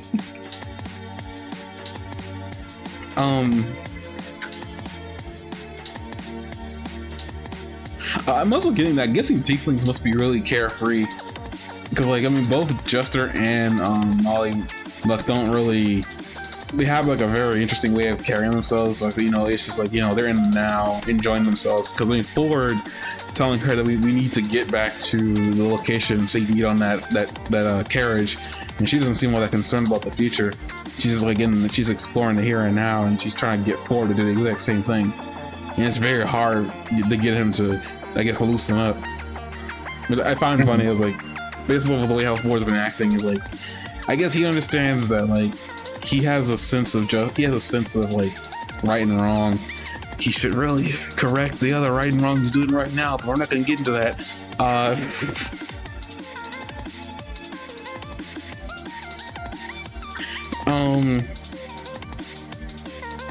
Yeah, like them going to the music park, and then also like Jester, you know, going to the carnival to fill the seats and whatever, and then Jester gets picked to go into the frog's mouth before the frog goes berserk, and then like Ford gets to act cool for her for a little bit, and I was like, I'm noticing there's a lot of stuff going on where like, it seems like Ford does something cool in front of her, and he like genuinely smiles while doing it. I'm noticing a lot of times he does legitimately show an emotion, and that causes her heart to flutter.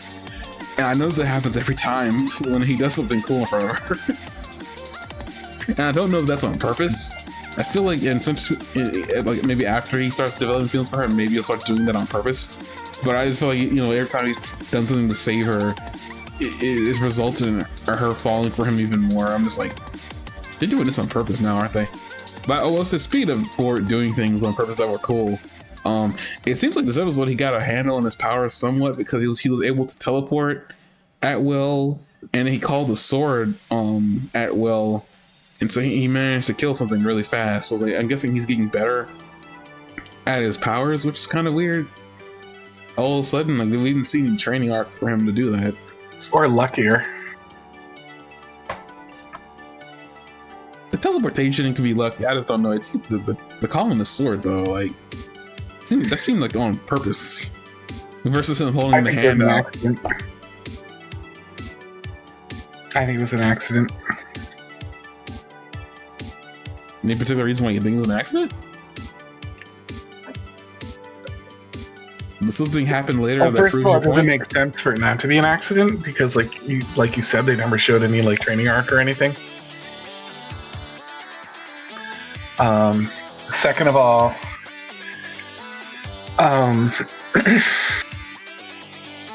it just appeared in his hand. Like, how would he even know that he could do that? You know what I mean? Like, It appeared in his hand before. yeah, but like, maybe he's starting to pick things up a little bit, but I don't know. I mean, besides that, also I find interesting too the little bit of like, you know, he's asking her questions about like this traveler, and he starts asking like, what does he want from you? And he gets really upset because like, you know, Jester isn't really taking it seriously. But she brings up the fact that like, you know, traveler never asked her to do anything, and then she just kind of does things because she wants to. And I guess this is all about the whole like voice in his head telling him to become. I guess Which he's is heard so this multiple weird. times. It's an abstract thing. Just become what, you know? Well, guess we'll find out This eventually. thing's only allowed to speak in one single words. Well, I think this is coming. What this really is, it's like because he's not really letting himself hear it. Every time it seems to happen, he seems to be panicking. Like he's like, "What's happening? Who are you?" He doesn't seem to be asking it questions or anything. He just kind of gets scared. He's just really listening. He doesn't seem to be inquisitive enough to want to ask, like, "Who are you? What do you want?" Because most people like who have that happen to them, most of the time they start asking questions. You know, they strike up a conversation with this disembodied voice. No, Ford's over here like, ah! And he wakes up. You know, like he doesn't ask. I mean, it's a part of his character, which makes sense. I'm just saying that like up to this point, he hasn't bothered asking questions, and then he goes out of his way and asks Jester, who doesn't even know this is happening to him. First of all, he's asking her really weird questions about what the traveler is asking her to do, and it's been made clear that at least as far as we know, traveler hasn't been asking her to do anything weird. So they just seem like I don't know, like it'd probably be helpful to her if she knew exactly, because I mean she even asks, it picks up on the fact that something else is going on here, but he's not really willing to spill the beans. You know, like, you know, for some really reason, you know. I don't know, but with the whole him having the sword, the entire action seems kind of like he was being cool, and he was smiling like a legitimate smile after he slashed one of them things. It just seemed like that was on purpose. But who knows? I mean, he might go back to being bubbling idiot next episode, and I'm like, oh dear. Well, there goes that whole hypothesis out the window. 100%. But it is like, I just thought it was kind of cool that he saved her, and you know, again, she falls for him again. It's like this is gonna be a recurring thing with her, isn't it? Like she gets in trouble because she's kind of careless, and he saves her. I think she can save him too. Well, I'm not saying she couldn't. I'm just saying that for the most part, it seems He's like not she's always exactly getting the herself in damsel in trouble. distress type. You know what I mean?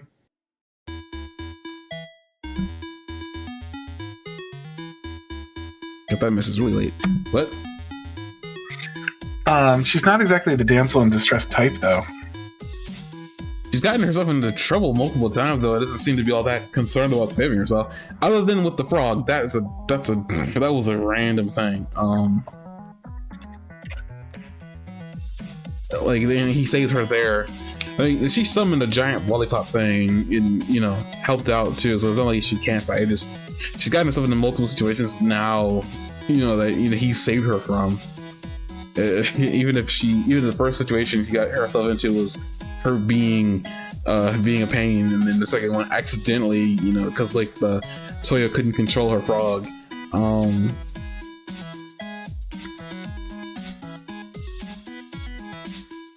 I think that's it that I can say about this episode. I don't know if you have anything more, if you want to end now. Do you want to blast through my notes real quick and see if I have anything? Go right ahead. I'm not going to stop you. I thought Molly's tattoos, this is more of a review of them. You were talking about a lot about how you were kind of like diving into Molly, and I thought her tattoos were a lot of hints towards her character. The peacock represented rebirth, and then he said, if you can't blend in, you were meant to stand out. And I thought that was kind of cool. Like, this show has a lot of like little one-liners all dotted throughout it, and I mentioned a few last episode that just kind of like are like little sort of moments of wisdom one way or the other. And I just thought that was a cute little tidbit of one. The serpent sheds its skin, so that's sort of another type of rebirth. The peacock was a theme of rebirth. The serpent shedding its skin is kind of a rebirth. Red eyes mean never look back, which is also sort of a way of putting the past behind you. Do you know what I mean? Never look back. Reborn, shed your skin. They all sort of say the same message. Mm-hmm. And then pyramid, take the stone Blake throws at you and build the monument, isn't quite the same as the other ones, but there is still that feeling of looking forward on things. Mm-hmm. So I thought that was kind of interesting, but all sort of a hint that like the show seems to be screaming at us that Molly has some sort of haunted past that he's trying to put behind himself. That plus his blood/demon kind of background is kind of interesting. I thought Molly and Jester were super interesting in how similar they were, that they were both entertainers. You know what I mean, in their own way. Like, there were two different types of entertainment, obviously. One's more lewd than the other one, you know what I mean? So, in a way, but like, they're both entertaining, and they both serve the sort of same role of the person that is sort of just sort of a miracle wherever they go. You know what I mean?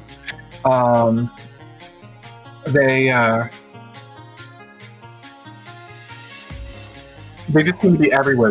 Like, Molly spends this whole episode being everywhere, exactly where he's needed at any given time. You know what I mean? Breaking up fights, stuff like that.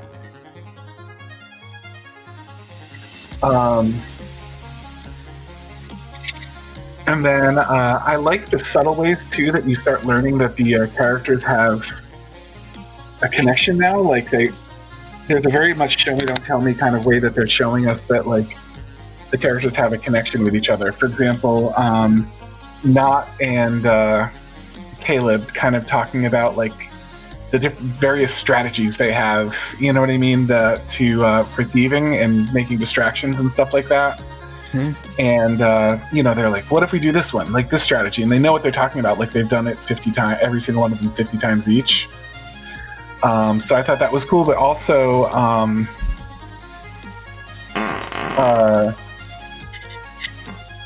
I'm trying to find the note where I mentioned it because I can't remember exactly what it was. But Ford starts calling Jester Jesse, and Jester like doesn't seem to mind. Like, perhaps like it's happened a million times already. I didn't catch on to that. Huh. It's just they slip it in there. He just starts calling her Jessie. The time signature I wrote down for it was 38:45, when it was an example of him doing that. But he's like, it's just these little subtle things that like, oh, they know each other pretty well by now. Like, it's hinting that they've spent a long time together, and that maybe like between episodes there's been more time going by.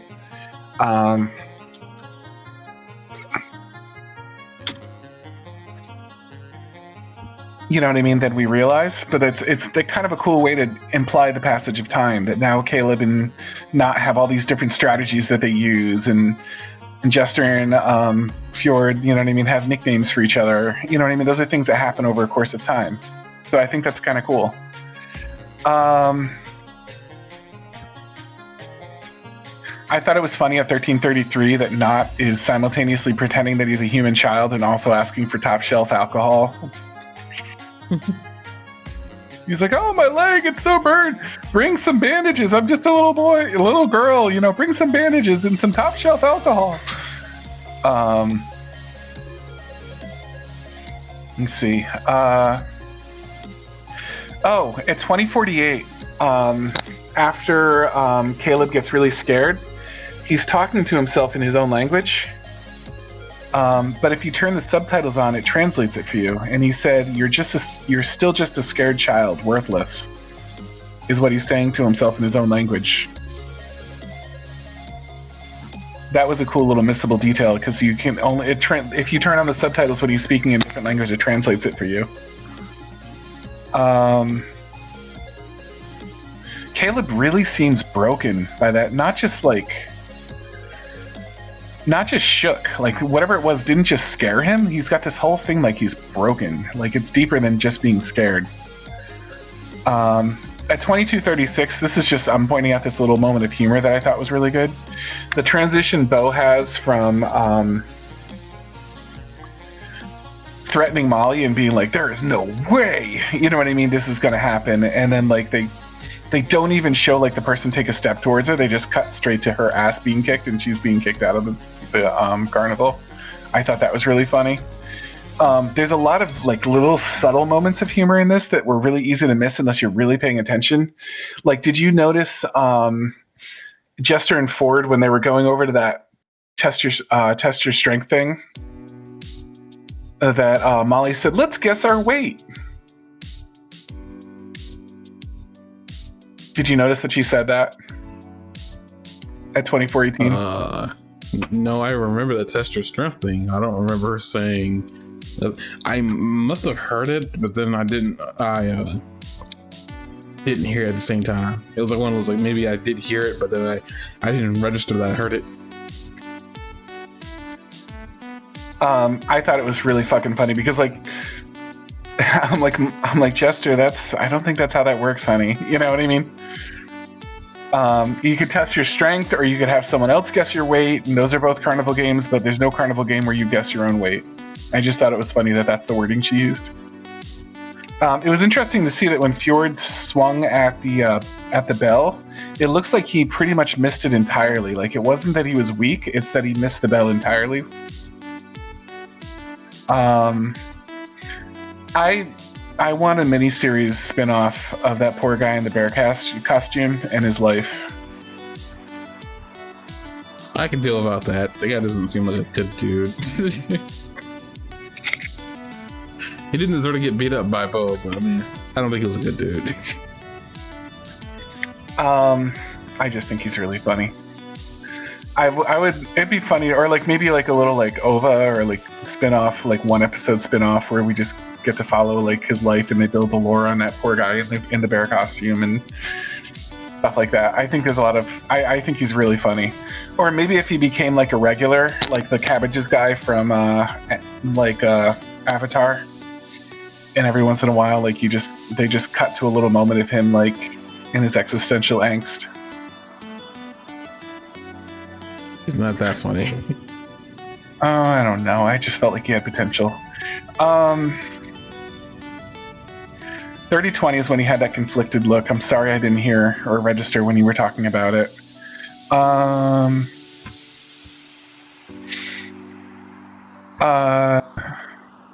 At 3327 there are the two trapezes that that Molly has the threesome with at the beginning. And I believe it's Job who gets transformed into a monster, and I don't think he makes it.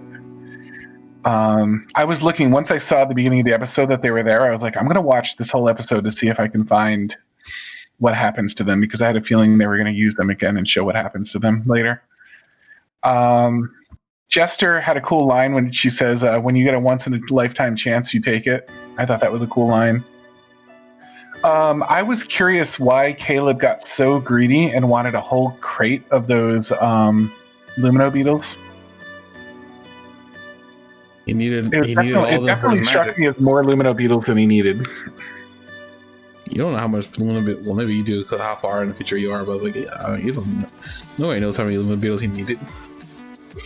Well, this is me thinking about the plot too much, probably, but I was like, what is he going to do? Just carry them everywhere? They don't actually have a horse or a way to carry them. Like, he's just going to like walk to the next town with a full-ass crate of Lumino beetles in his arms? Doesn't he have a bag of holding? I don't know. If he did, why didn't he put them in there?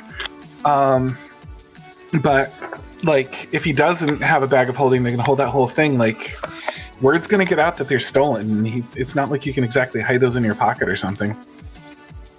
I swear he had a special bag of some sort, because I remember not asking him about it, and he gets very touchy-feely about it. I wish he had just put them in there then. He wouldn't have dropped them and caused all the chaos and everything. 37:35 is when Job's hit by the toad start and transformed.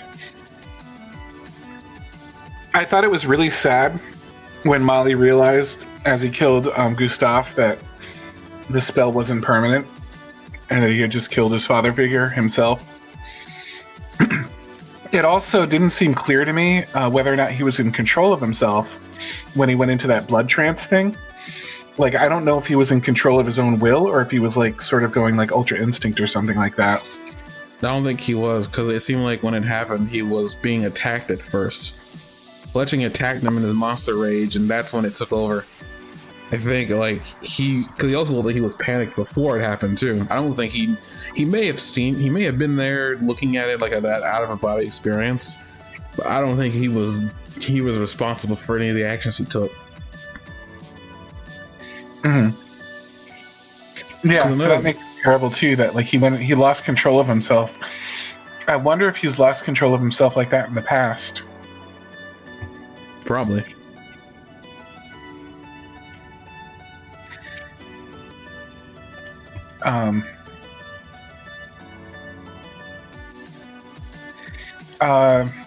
At 30:45, a piece of the blood hits the ground. It looks like it either freezes or crystallizes, and I was like, why did it do that? Depends on who it came out of. It came out of Molly. At 30 minutes and 45 seconds, it came out of Molly, and when it hit the ground, it didn't do anything till it hit the ground, and then when it hit the ground, I couldn't tell if it turned into a crystal or if it turned into ice, because ice is a crystal. But the animation wasn't clear enough to me about which one it might have been.